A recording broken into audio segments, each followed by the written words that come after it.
निर्वाचन समय रे विभिन्न प्रार्थी प्रार्थिनी ना परे शेष लाइन रे नोटा बा none of the above button T रही था।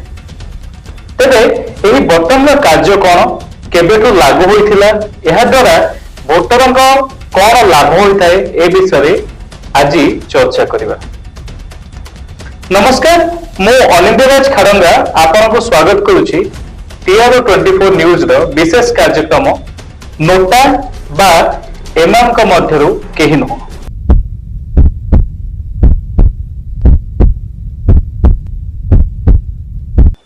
वर्तमान सारा देश रे निर्वाचनी माहौल तेबे अनेक एभली प्रार्थी प्रार्थिनी रही जो मानक किछि बुद्धिजीवी भोटर नापसंद करती किंबा कहिपर आमे सेमानंको भोट देवाकू चाहती नहीं।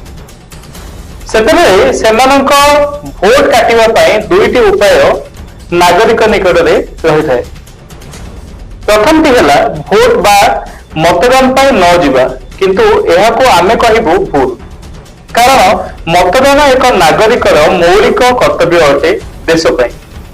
द्वितीय उपायटी होउछि नोटा बा कोनोसी प्रार्थी योग्य नथिबा उल्लेख करिबा, जहा संवैधानिक अधिकार राइट टू रिजेक्ट अंतर्भुक्त अटे। भारत रे प्रथमे सुप्रीमकोर्ट के निर्देश रे 2013 मसीह रे छत्तीसगढ़, मिजोरम, मध्य प्रदेश और राजस्थान रे एही नोटा व्यवस्था लागू कर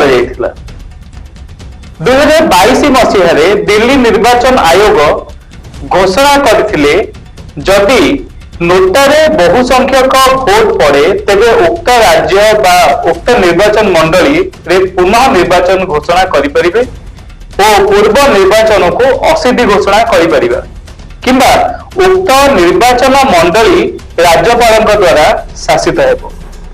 अन्य पक्षरे नैतिकता दृष्टिकोण मध्य उक्त राजनैतिक पार्टी माने जो प्रार्थी को जनता नाकच करिसंती आगामी 5 वर्ष सेमानंको प्रार्थी न करिबा कथा बा निर्वाचन लड़िबा पई अनुमति देबा कथा नुह।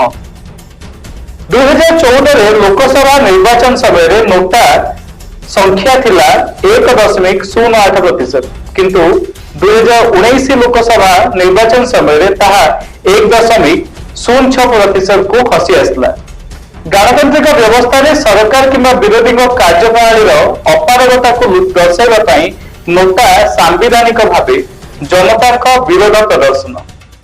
तेणु जदि आपण अंचल में शिक्षा, स्वास्थ्य, रास्ता, बासगृह, पानीय समस्या रही तेबे आम चैनल पक्षर आपण को अनुरोध भोट वर्जन करंतु नहीं। भोट वर्जन करबा समाधान नुह। निर्वाचन कमिशन पक्षर दिया जाइथिबा नोटा अधिकार को व्यवहार करंतु और देश तथा निज अंचल विकास पई मतदान निश्चय करंतु। तेबे आज विषयटी आपन को केमिति लागिला निश्चित भाव कमेंट करी जणैबे। एहा सह आम चैनल को लाइक, कमेंट और सब्सक्राइब, शेयर निश्चय भाव करिवे। तेबे आज विषय को आम एके रखुछु। नमस्कार।